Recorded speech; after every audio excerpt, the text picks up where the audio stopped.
ஐயா ஐயா வணக்கம். ஐயா மருள் கற்றாழை இருக்கிற இடத்துல கூட்டு வந்திருக்கீங்க. ஆமா. ஐயா சொல்லுங்க ஐயா, இதுல இருந்து மக்களுக்கு தேவையான தகவல் என்ன சொல்ல போறீங்க? மருள் கற்றாழை காது சார்ந்த பிரச்சனைகளுக்கு ரொம்ப சிறப்பா ஒரு தீர்வை தரக்கூடிய ஆ, மூலிகை. மருள் கற்றாழை. மருள் கற்றாழை. மருள் கற்றாழையில எடுத்து அனல்ல வாட்டணும். ம். ஒரு மடலை எடுத்து அனல்ல வாட்டி ஆ, அதை வந்து சாறு பிடிக்கணும். ஆ. இப்போ நான் பார்க்கறது பார்த்தீங்கன்னா இது குருத்து. இது குருத்து. இது குருத்து இது. ம். அந்த மருள் கற்றாழையோட குருத்து இது. இது வந்து உள்ளுக்கு சாப்பிடலாம். முதல்ல நான் அதை சொல்லிடுறேன்.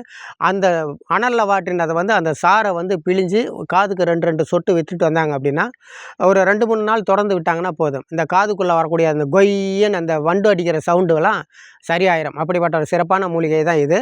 இதை வந்து சாப்பிடலாம். இந்த இதை வந்து நல்ல ஒரு சுவையான ஒரு தின்பண்டம். ஐயா அது எப்படி பறிச்சு எப்படி இது பண்றது? இப்போ இதை நம்ம எடுத்துட்டோம். ஆ, இதை என்ன பண்ணணும் பார்த்தீங்கன்னா, அனல் மூட்டணும். ஆ, அல்லது அடுப்புலையே கூட இதை வந்து ஆ. முன்னாடி பின்னாடி வாட்டணும். ஒரே இடத்துல காட்டக்கூடாது. அப்படியே சின்ன தீயில வச்சு இப்படி வச்சு, ம். அதுக்கு பிறகு என்ன பண்ணணும்னு பார்த்தீங்கன்னா, இப்படி முறுக்கணும். முறுக்கணும் அப்படின்னா இதிலிருந்து சாறு வடியும். அந்த சாறு 2 சொட்டு விடணும். 2 சொட்டு காதுக்கு விடணும். எந்த காதுல பாதிப்பு இருக்குதோ அந்த காதுல 2 சொட்டு விட்டுட்டு வந்தாங்க அப்படின்னா, அந்த காது சார்ந்த பிரச்சனை, அந்த காது அடைப்பு, காதுல கொய்யன்னு சவுண்டு வர்றது, சீல் வடுறது. ஆமா, இது மாதிரியான பிரச்சனைகளுக்கெல்லாம் இது வந்து ஒரு சிறப்பான மூலிகை. ஐயா அற்புதமான தகவல் மக்கள் சொல்லிருக்கீங்க. நன்றிங்க. நன்றி.